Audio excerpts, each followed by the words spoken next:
What's going on, everyone? I'm Daniel Rodriguez. It's time to review Scream Season 2, Episode 8, titled Village of the Damned. Spoiler review, make sure you have seen the episode. It should take me about 2 minutes to recap it, give the pros, cons, and final score. Thanks so much for joining me. I think we have 2 episodes left this season, don't we? I think it's like 10 episodes each season. So far, there's no word on Scream being renewed for Season 3, but if they don't renew it, man,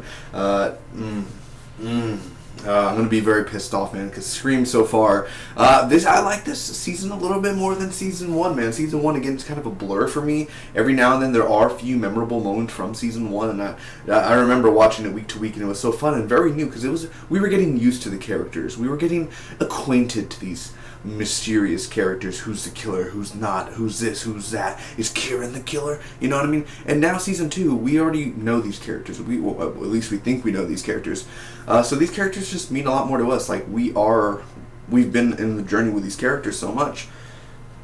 And so far this season has been just very perfect, in introducing new characters and old characters, and like Branson coming back and stuff like that. So anyway, let's get right on to the episode. I thought this was a very fun episode, man. Really did enjoy many parts of this, and some parts I was like, I could have done better, or nah, that didn't work. So anyway, let's talk about this. Let's converse. Let's open up about this, if you will. Anyway, so the 100-year anniversary for whatever town they live in. I already forgot the town they live in. What is it called? Shit, I totally forgot what town they live in. Anyway, let's just say what Brooke said, Murderville, because I forgot it's on the tip of my tongue, but then again, I don't know. How did I graduate? Anyway, so 12 dead. There's Audrey has this blood stuff in her room, and I'm like, how did they get in your room? Like, how? Tell me. Let's be honest. How did the killer put the blood on her ceiling? It's literally above where she sleeps. How?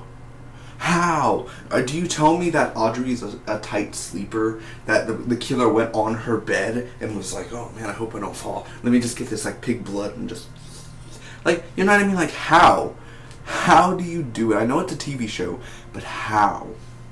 I understand the mirror, but on the ceiling, that's just, come on, that's a little bit too much. Anyway, so there's this carnival going on, man. The house that burned down last week, the sheriff is searching around, and he ends up, not seeing much. Emma ends up going to him and confronting and saying that me and Eli were there, but we did not cause the fire.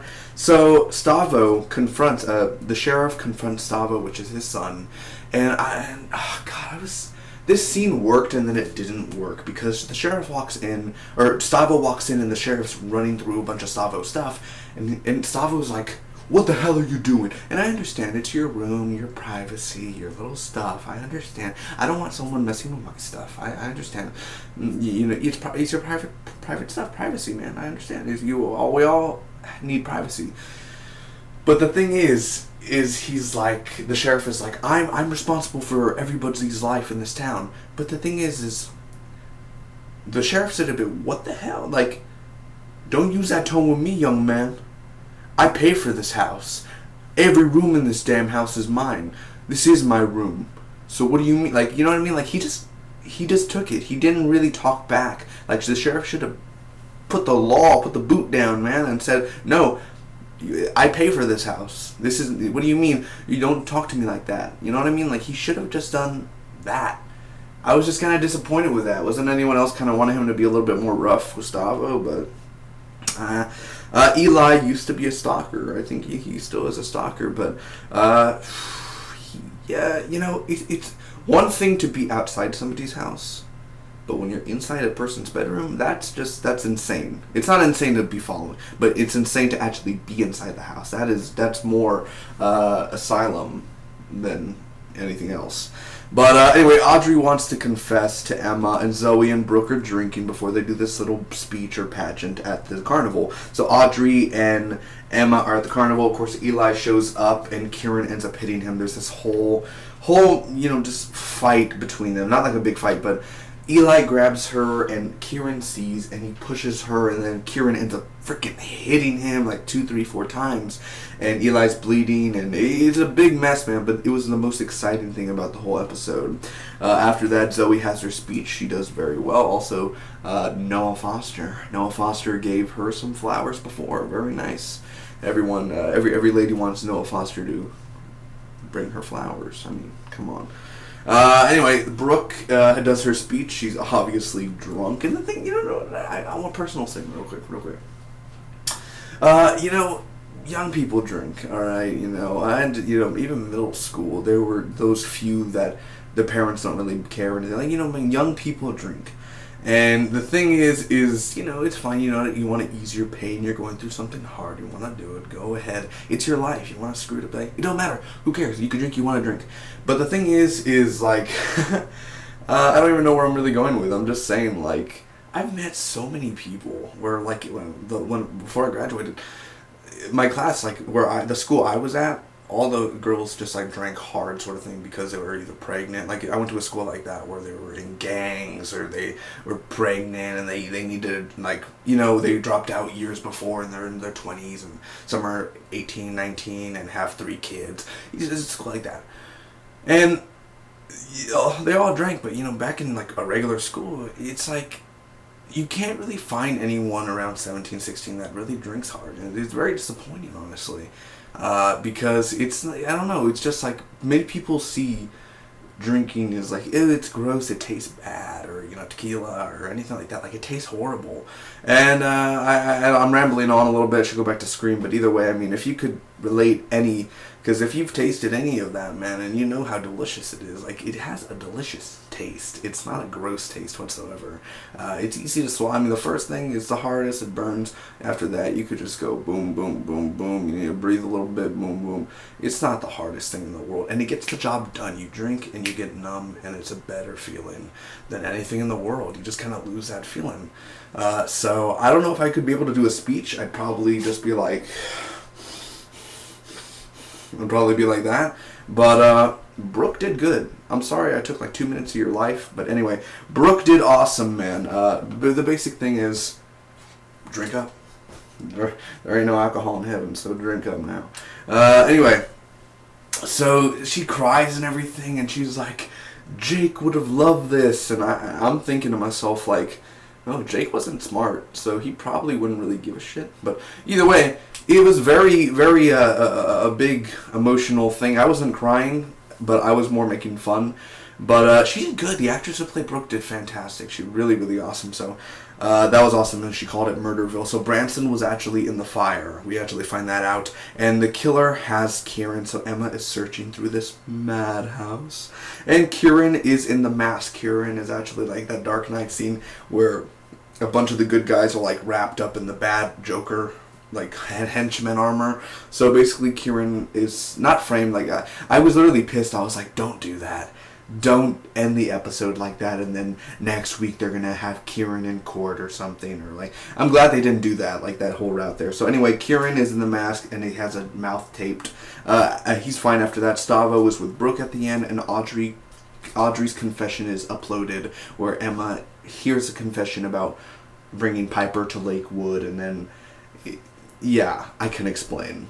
That was just, that ending right there got me so much where I was like, oh my god, so close. She was gonna literally, it's not a good way to find out, trust me. Anyway, what did I think about this episode overall, guys? Let me give you the pros. First off, I love that ending. The ending was a pretty strong ending and a good high note. Kieran, man. I love Kieran a lot this episode because he really he was there for Emma more. When you're there, usually the past few weeks he's kind of barely there for Emma, and if he's there, he's more like, make sure to tie your shoes or something like that, you know what I mean? But here, this episode, he really actually was more, I think hitting Eli and actually showing that dominance and that this is my woman and you're not going to take her and you're not going to ruin this for me. That really just proved a lot for Kieran's character, so I enjoyed that a lot. Eli's story, the whole backdrop of it about him, the stalker, and it makes more sense that he likes to break into people's houses and people are breaking into Audrey and, but you know who the killer is, right? it's pretty easy. Remember that girl when there was a lockdown at the school and Emma ends up hitting the girl? Remember the girl's like, remember that one when a few episodes ago when the school was locked down and that girl was like, oh, Emma, you know, like why do you get all that special treatment or something like that? And then like I think they had a little cat fight, something like that. That girl has to be associated with the killer, or else she is one of the killers. It has to be. Has to be. We barely have seen her this whole season, but it's just the teeny bitty details, itty titty bitty details that gives her that she is associated with the killer. Anyway, so Kieran, Eli's story, Brooke's speech was awesome, man. Noah and Zoe, their little cute moments together. They're a cute couple. And then at the end of the episode, Zoe's like, oh no, we should wait. I'm literally like, no distractions. 2 seconds later, oh, I don't feel it. I gotta go. Like, damn, it's like, damn. Poor Noah. He was probably like all day waiting to go home. Like, oh my god, I can't wait. This is gonna be so awesome. I got my big boy pants on, man. And all right, let's go. No distractions. And then like he starts kissing her, and then she's like, you know what? I'm not feeling it. And then like, poor Noah. Like. After that, he's just going to do a podcast and just, like, talk how sad he is. That's what I want to hear. As well as the carnival setting. I love Scream episodes where we're, like, in one place. Where we're stuck in a place. It's always the best there. It's kind of confined. The only cons about this episode that I really didn't like about it, that, you know, kind of had me low, down, and frowned, the start. The first 10 minutes were kind of that slow build up, and you kind of think like, oh, it's going to be another slow episode, and that's where they're in class, and Noah's like, don't you guys think it's hard to do physics right now and stuff like that? Like, isn't it hard to do geometry? Just those little moments like that, I was like, this is going to be a bad episode, but it ended up being a really good episode after that. I don't like the idea of the guy in the fire being Branson, because for one thing, Branson was in the school. Remember, he was in the school. How did the killer get Branson and he dragged him? Like, they never showed that. How was that Branson? How was it? And I'm pretty sure it was Branson. I don't think they're doing a trick or anything. I'm pretty sure Branson's dead. But that's a stupid way to write off Branson. That's a really stupid way. It is. Because how did the killer grab Branson and take him? He had to leave. The janitor was there. Branson's body was just a few hallways away. You're telling me he went around and got Branson? Like, are you serious? Like, you shouldn't just leave Branson to die right there and then? And the sheriff letting Stavo talk to him like that again, that was a very, very weak moment for the sheriff. But overall, I'm going to have to give this episode 4 Scream, Season 2, Episode 8, Village of the Damned a solid B. I thought it was, again, a really good episode, man. It wasn't great. It had a few little minor problems, but overall, fun. Definitely Kieran, Emma, Audrey, Noah, and Zoe, and Brooke were the highlights for this episode. So comment down below, tell me what you guys thought about this episode. I would like to hear your theories, your thoughts, who the killer is, maybe who you think is next to die, because I literally thought that maybe Kieran would die tonight. I literally thought it, but it has to be Eli, because where was Eli? Where was he the whole time? You telling me he just left? He's pissed off at Kieran. He's going to get him back somehow. It already proves that Eli is associated with the killer as well. Thanks again. If you want to share this with your friends, you can. And I'll see you for next week for more Scream. Hit that subscribe button for more. Until next time, bye-bye.